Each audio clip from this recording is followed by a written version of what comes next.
Hello friends, welcome back to Active Mind. तो friends, हम देख रहे हैं सीटेट पेपर 1 के लिए ईवीएस का पॉइंट। तो एनसीईआरटी से रिलेटेड हमने बहुत सारा पॉइंट कवर कर चुका है। तो अब हम नेक्स्ट पॉइंट से देखते हैं। सबसे पहले देखते हैं कि कुएं सूखते क्यों जा रहे हैं, मतलब कुएं क्यों सूख रहे हैं। कुएं ही छोड़िए, तालाब वगैरह जो है वो भी सूखते जा रहे हैं। तो फ्रेंड्स, सबसे मेन रीजन है कि मोटर द्वारा अत्यधिक प्रयोग, यानी हम जब मोटर अधिक से अधिक चलाते हैं तो कुएं सूखेंगे ही, क्योंकि मोटर जो है खूब नीचे से पानी निकालता है। ऐसी झीलें जिनमें वर्षागढ़ संग्रहण होता था वे खत्म हो गए हैं। यानी आप खुद भी देखिए, जो हमारे आसपास तालाब और कुएं झीलें जो भी होते थे, तो उसमें हम क्या करते हैं, उसको ढक देते हैं, मतलब अपने यूज के लिए। तो उसी प्रकार से मतलब झीलें भी हैं जिससे वर्षा जल संग्रहण होता था, यानी जिसमें वर्षा का पानी इकट्ठा होता था, वे खत्म हो गए हैं। ट्रीज के आसपास हमने सीमेंट या कंक्रीट की जमीन बिछा दी है। तो ये भी सही है, मतलब जब पेड़ के पास ऐसे मतलब सीमेंट वगैरह कंक्रीट जब बिछा दिया जाएगा, यानी कुछ सड़क वगैरह बना दिया जाएगा, तो जो ट्रीज है वो ग्रो नहीं कर पाएंगे। तो ये भी मेन रीजन है कि कुएं सूखते जा रहे हैं। जब जोधपुर में 1986 में वर्षा नहीं हुई थी, मतलब ये आप ध्यान रखना कि जोधपुर में 1986 में वर्षा नहीं हुई। बावली, जब जोधपुर में 1986 में वर्षा नहीं हुई, तो ये बावली क्या होता है, ये एक सीढ़ीदार कुआं होता है, इसको बनाया गया बावली। दांडी यात्रा देख लीजिए, ये कब शुरुआत हुआ था, 1930 में। और कौन शुरुआत किया था, गांधी जी। यानी दांडी यात्रा गांधी जी द्वारा 1930 में स्टार्ट किया गया था। इसका कारण क्या था कि आम लोगों को नमक नहीं बनाने देना, यानी वहाँ उस नमक बनाने पे अधिक से अधिक टैक्स लगा दिया गया था। तो यही रीजन था कि गांधी जी को दांडी यात्रा स्टार्ट करना पड़ा था। और यात्रा कहाँ से कहाँ तक हुई थी, अहमदाबाद से दांडी। अहमदाबाद जो सागर उसके किनारे हुई थी, अहमदाबाद से दांडी तक हुई थी, इसीलिए इसका नाम है दांडी यात्रा। आंदोलन था, यानी आंदोलन किस लिए था, नमक कानून के खिलाफ। यानी वही रीजन है कि टैक्स लगा दिए थे, नमक नहीं बनाने दे रहे थे, तो वही मतलब इसका नाम दिया गया कि नमक कानून के खिलाफ। यहाँ पे देखिए फ्रेंड्स, मच्छरों से मुकाबला। तो यहाँ पे सबसे पहले देखिए आप, मलेरिया जो होता है उसमें सबसे पहले बुखार आता है, फिर ठंड लगता है। यानी बुखार फिर ठंड के साथ कपना, ये होता है मलेरिया का पहचान। और इसकी दवाई जो है ये शैवाल ट्री की शाखा से बनती है। आयरन मिलता है कहाँ से, गुड़ से, आंवला से, हरी सब्जियों से। इसको भी आप ध्यान रखना कि आयरन का मेन स्रोत जो होता है गुड़, आंवला, हरी सब्जी।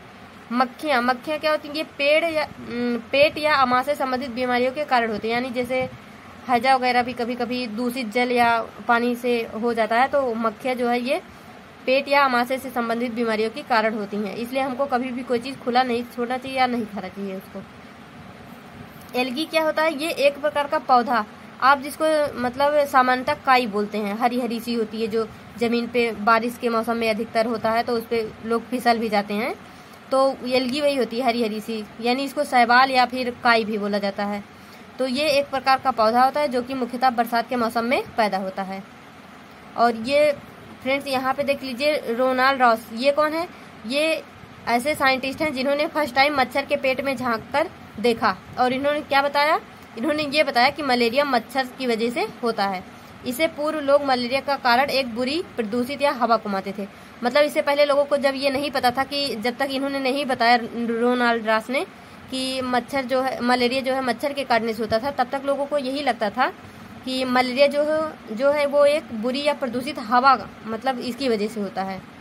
मलेरिया एक सिंगल सेल्ड पैरासाइट से होता है, जिसको हम क्या बोलते हैं, प्लाज्मोडियम बोलते हैं। यानी ये सिंगल सेल्ड पैरासाइट है। पैरासाइट मीन्स होता है परजीवी, यानी जो दूसरों से अपने भोजन को लेते हैं, उनको बोलते हैं हम पैरासाइट या परजीवी। फीमेल एनाफ्लीज, फ्रेंड्स यहाँ पे ध्यान रखिए कि जो मलेरिया होता है वो फीमेल एनाफ्लीज जो मच्छर होती है उसके काटने से होता है। यहाँ पे देखिए आप, एनीमिया क्या होती है, जिसको हम सामान्यतः बोलते हैं कि खून की कमी। यानी देखो, नॉर्मल इन दिल्ली स्कूल, यानी ये एक बार का घटना है, अब तो ये काफ़ी इसमें मतलब सुधार आ गया है। तो खून या पोषण की कमी से होने वाली बीमारियाँ, यानी जब भी खून की कमी हो जाती है तो उसको हम अनीमिया बोलते हैं। फ्रेंड्स, जो एनीमिया जब भी होता है तो शारीरिक व मानसिक स्वास्थ्य पर प्रभाव पड़ता है। यानी जिसको भी खून की कमी होगी उसमें मतलब चिड़चिड़ापन, ऐसे मतलब गुस्सा बहुत ज़्यादा। मानसिक स्वास्थ्य का वही मतलब हम मेंटली हेल्दी नहीं रहेंगे, उसमें हमको गुस्सा आएगा, चिड़चिड़ापन होगा, ऐसे सब। और शारीरिक मतलब होगा कि थकान, ये सब मतलब शारीरिक और मानसिक स्वास्थ्य पर प्रभाव पड़ता है। वृद्धि विकास रुक जाता है, यानी जब एनर्जी मतलब लो हमको फील होगा, यानी जब खून ही नहीं रहेगा हमारे बॉडी में, खून की कमी होगी तो वृद्धि या विकास कैसे हो पाएगा। और हेल्थ चेकअप्स हुए, मतलब ये 17 नवंबर 2007 की बात है। दिल्ली के स्कूलों में बीमार हजारों बच्चे, तो उसको मतलब जब उनका हेल्थ चेकअप हुआ तो बच्चों के हेल्थ कार्ड्स बनने शुरू हुए, तो उनको फिर आयरन की दवाइयाँ दी गई। मतलब एनीमिया, जब भी जिसको भी खून की कमी होती है, एनीमिया होता है, उसको आयरन की दवाइयाँ दी जाती हैं। तो फ्रेंड्स, इस वीडियो में यहीं तक, देखेंगे हम कुछ पॉइंट अपने नेक्स्ट वीडियो में। तब तक के लिए all the best, be happy, be first.